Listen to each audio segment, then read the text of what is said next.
Bonjour à tous, je suis heureuse de vous retrouver aujourd'hui pour une troisième fois vous parler d'Antonio Vivaldi et cette fois-ci du Pio Hospice de la Pietà dans lequel il a travaillé au cours de toute sa vie.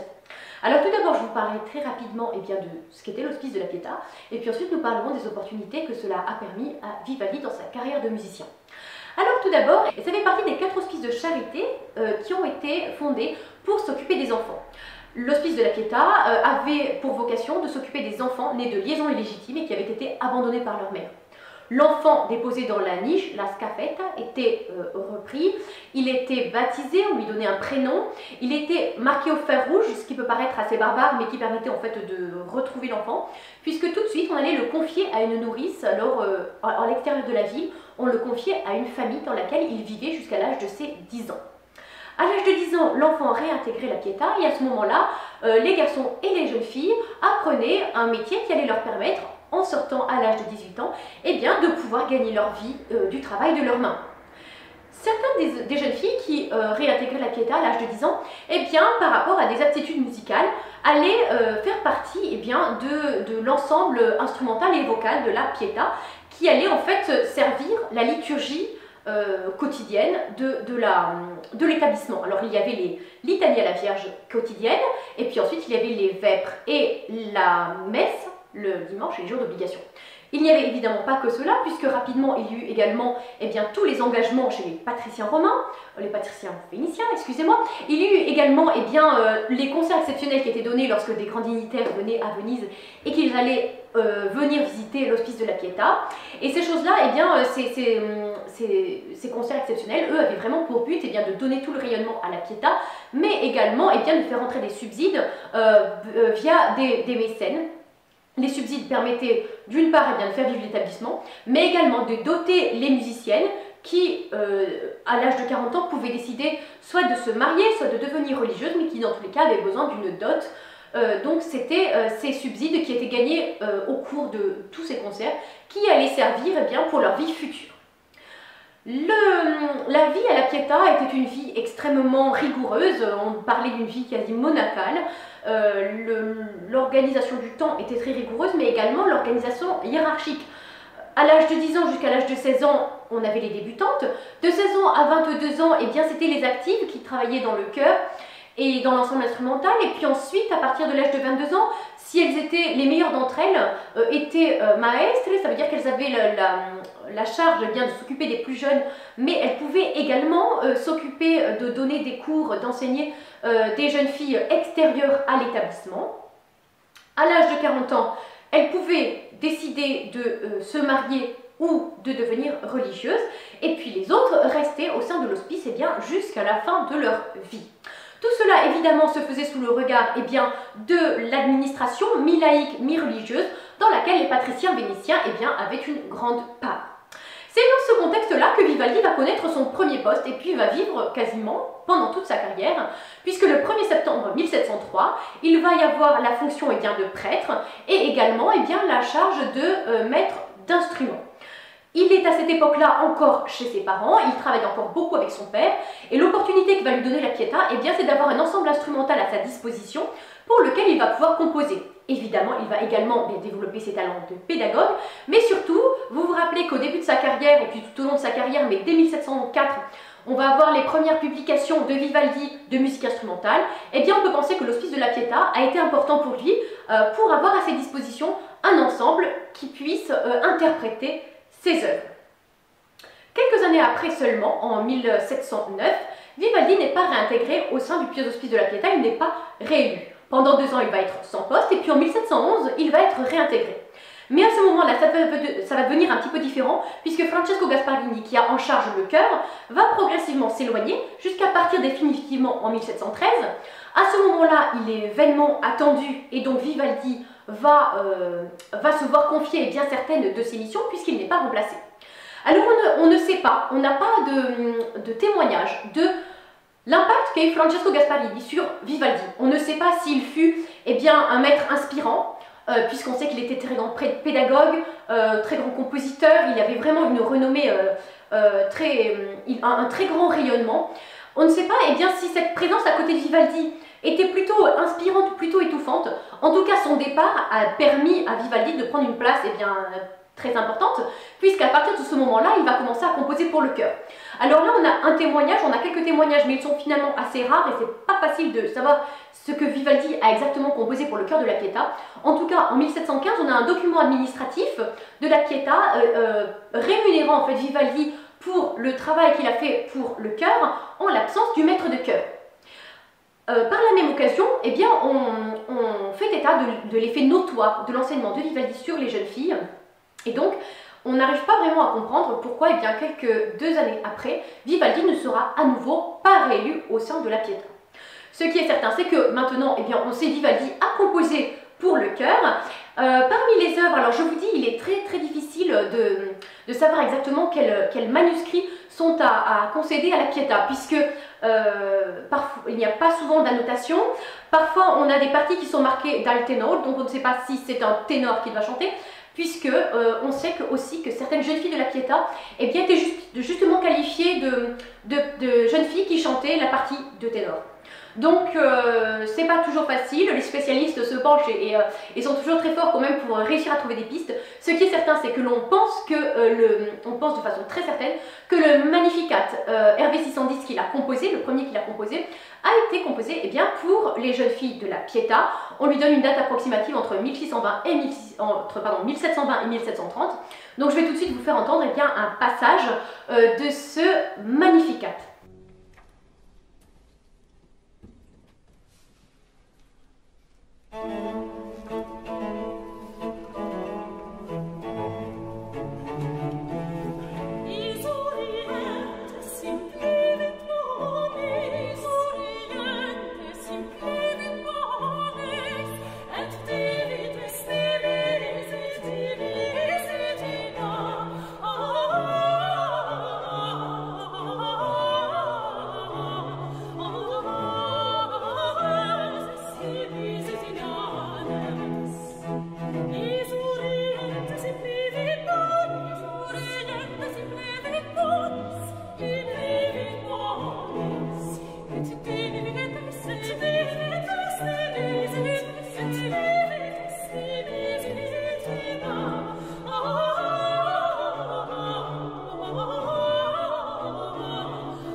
La première chose que cela a permis à Vivaldi, donc vous l'avez bien compris, c'est le fait d'avoir un ensemble instrumental et vocal à sa disposition.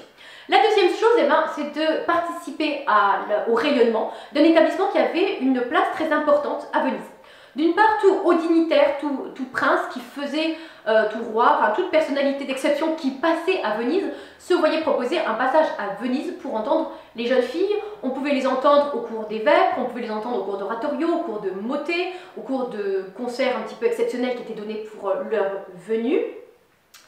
On sait également que cela avait une place très importante pour les Vénitiens. D'ailleurs, Pierre Grolet, qui est de passage à Venise en 1759, fait état eh bien, de la qualité exceptionnelle des interprètes auxquels on donne les meilleurs maîtres.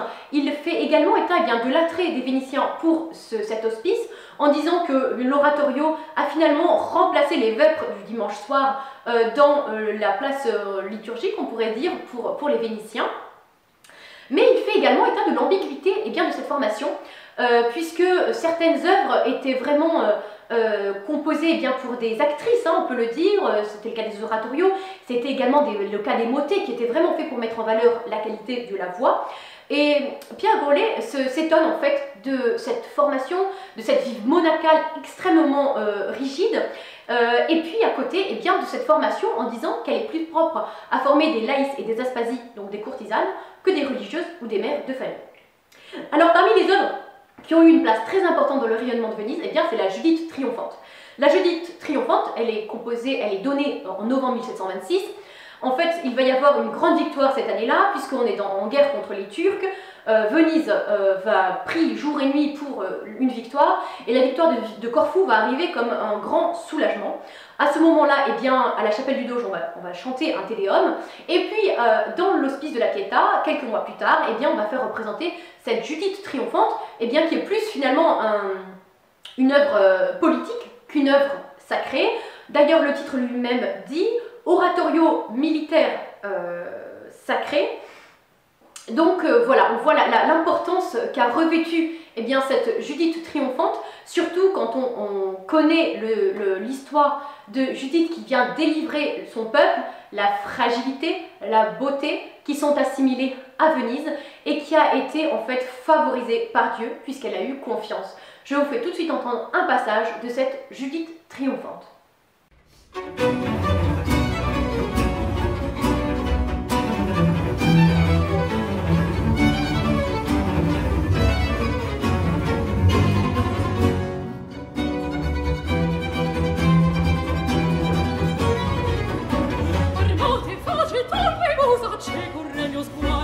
Acceco un regno squallido, furori socci e barbari, furie, furie, furie, venite a nos.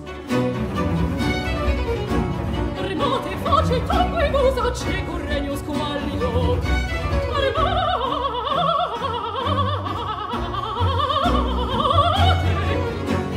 Furie, furie, furie,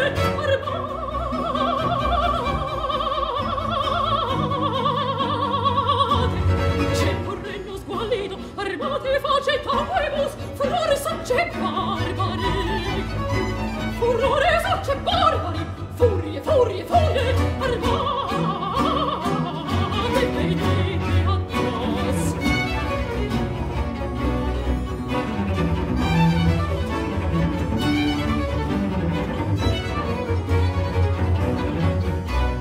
Morti flagello stragibus, vindictam antichi funeris, vindictam antichi funeris,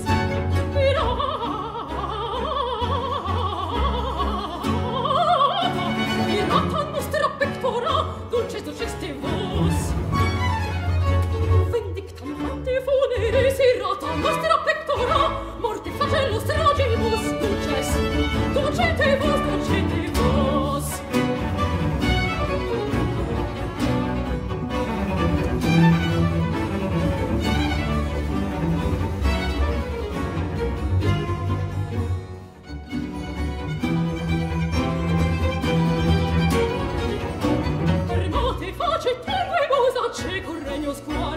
Acceco un regno squallido, furori socci e barbari, furie, venite ad nos. Remate face, tongue e musa, acceco un regno squallido, armate.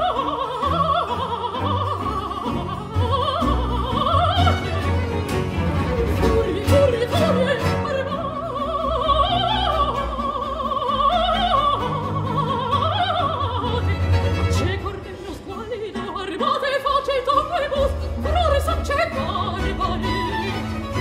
furore socce barbari, furie, furie, furie, armate,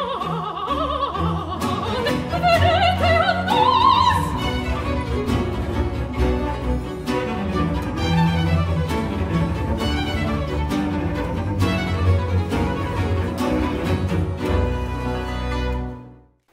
Donc nous avons parlé des deux premiers points. Il y a tout d'abord eh bien l'ensemble de grande qualité à la disposition de Vivaldi. Il y a également eh bien, cet établissement avec un rayonnement international dans lequel il a une part active. Le troisième point que cela a permis dans sa carrière, c'est la stabilité. Alors un petit peu contre toute attente, puisque je vous ai déjà dit que Vivaldi à plusieurs reprises a été élu et puis n'a pas été réélu. Alors ça s'est fait vraiment tout au long de sa carrière. On ne sait pas ce qui s'est passé.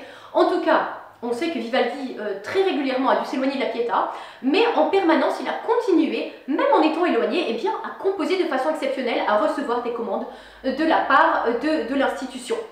Pourquoi je vous parle de stabilité? Eh bien parce que les jeunes filles qui étaient au sein de la Pietà y restaient. On n'avait pas là des interprètes qui étaient de passage, mais véritablement eh bien, une institution très solide.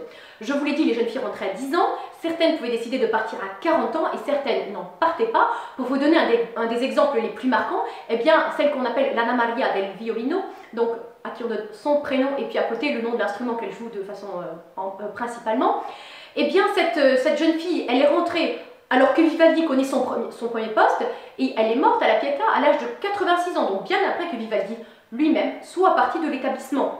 Il avait donc à disposition des voix d'une grande qualité, mais en plus des voix qu'il connaissait, des voix qu'il voyait évoluer, et les voix, le chœur évoluait en même temps que lui-même, en même temps que son propre style, que sa propre formation, on pourrait dire. Donc voilà, le troisième point, la stabilité. Vivaldi va connaître un dernier poste à la Pietà en 1735.